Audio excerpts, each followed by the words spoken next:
Let's have some fun today and create the all-time teams for the big six countries in hockey. Team Canada has the largest selection of all-star players to choose from given its vast history. There are also numerous other options to choose from that could fit onto the team. Some of these selections are pretty obvious and unanimous, but I didn't focus purely on offensive talent and added players like Patrice Bergeron, who's arguably the greatest two-way forward of all time. Funnily enough, almost all of the greatest Canadian defensemen have been left-handed. I also wanted to include guys like Potvin, Pronger, and Stevens, but there's just simply not enough roster space. And for me, the next man up would probably be Cale Makar just to have another righty.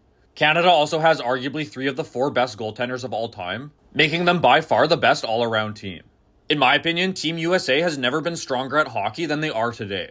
But historically, they're still among the top nations. Brett Hull is a dual citizen, but he always played on Team USA.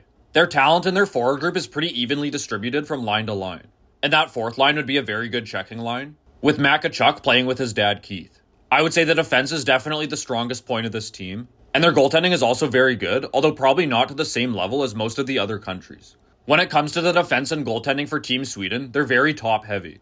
Nicholas Lidstrom is arguably the greatest defenseman of all time, but their defensive depth is not as good as most of the other countries. Similarly with goaltending, Henrik Lundqvist is fantastic, but historically, Sweden lacks depth in net. Chemistry is a huge factor in international play, and having the Sedins together is a huge advantage.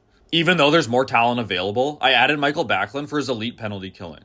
Finland's another team with a very strong fourth line for the purposes of checking other teams' top lines. Their offense is pretty decent overall, but I would say goaltending is definitely their biggest strength. Then we have Team Russia, who historically have been very offensively oriented. All four of these lines have elite offensive talent, and it also includes Selke winners like Pavel Datsyuk and Sergei Fedorov. Their goaltending is also elite, and you could probably even argue Shesterkin or Nabokov, but I went with the two goaltenders that have won multiple cups, as well as the OG Vladislav Tretiak. Their defense is still good, but is definitely the weak spot compared to the other positions. Finally, we have Team Czechia, who surprisingly seem to have a lot more talent in the 90s and 2000s compared to today. But one advantage Team Czechia has is the chemistry factor.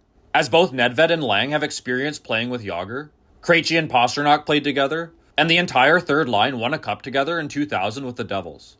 I don't know why Czechia's defensive options are so much worse today, so their entire defensive unit is made up of retired players. Their defensive unit is clearly the weakest of the six countries, but that's probably okay because prime Dominik Hasek is arguably the greatest goaltender of all time. With all of that said, here's how I would rank the countries for offense, defense, and goaltending. And here would be my rankings for the special teams and the overall team rankings. But as always, let me know your thoughts in the comments and if you would make any roster changes.